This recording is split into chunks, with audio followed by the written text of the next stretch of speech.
Friends, இன்றைக்கி செடி எப்படி நடவு பண்ணுறதுன்னு காட்டுறேன். இந்த ஓட்டை இருக்க இடத்துலலாம் அந்த கொட்டாங்குச்சி வச்சுக்கிட்டேன். 2 ஓட்டை இருக்குது ஹோல்ஸ்க்கு.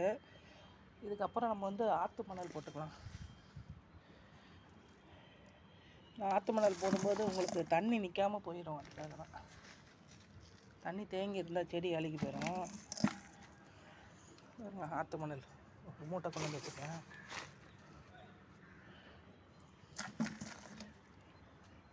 இது வந்து எங்கள் ஏரியாவில் கடைக்கும் வந்து ஃபேக்ட்ரி வச்சுருக்காங்க. இது வந்து உரம் ரெடி பண்ணி கொடுக்குறாங்க. இது ஒரு 10 கிலோ வாங்கிட்டு வந்து வச்சுருக்கேன். இதுவும் இதில் மிக்ஸ் பண்ணி போடுவேன். செம்மண் வாங்கியிருக்கோம்.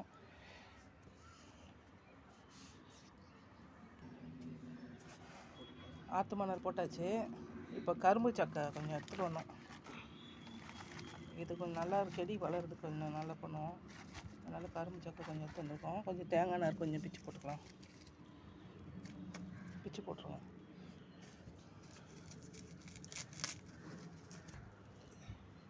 இது செம்மண் நிறைய இருக்குது. ஏற்கனவே வாங்கின செம்மண் தான். இது கொஞ்சம் அந்த உரம் கொஞ்சம் எல்லாம் மிக்ஸ் பண்ணி போட்டுகிட்டே இருக்க வேண்டியதான். இல்லை கொஞ்சம் வேப்ப புண்ணாக்கு கொஞ்சம் போடணும். எடுத்தோடனே நிறைய வேப்ப புண்ணாக்கு போடக்கூடாது. சும்மா ஒரு கைப்பிடி அளவு போட்டு கிளறி விட்டுறணும்.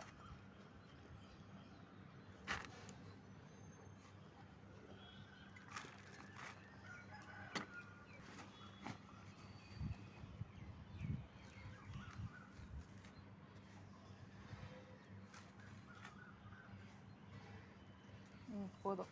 கொஞ்சம் வேப்ப புண்ணாக்கு எடுத்து போட்டுருவோம். வேப்ப புண்ணாக்கு சும்மா ஒரு பிடி போட்டால் போதும். ரொம்ப போட்டால் செடி தாங்காது. கொஞ்சம் கொஞ்சமாக போடுங்க, அப்புறம் வேணால் போட்டுக்கலாம். கொஞ்சம் போட்டால் போதும். நல்லா மிக்ஸ் பண்ணி கொடுத்துடணும்.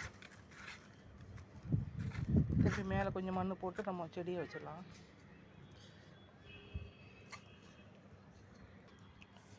மண்புழுலாம் இருக்குது பாருங்கள். இது செடிக்கு நல்லது தான் பண்ணும். நம்ம அடிக்கடி குத்தி கொடுக்க வேண்டிய வேலை இல்லை. அவரே எல்லா வேலையும் பண்ணுவார்.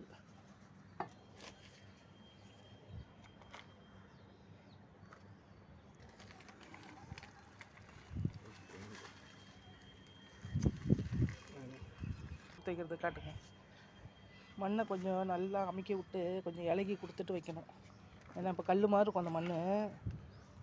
கொஞ்சம் அப்படியே இலகி கொடுத்து கொஞ்சம் நைஸாக அமுக்கி விட்டு அப்படி வைக்கணும்.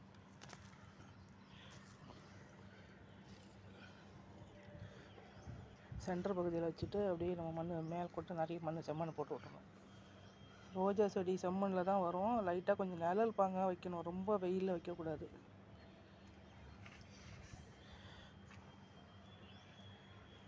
நேராக கொண்டு வாங்க செடியை.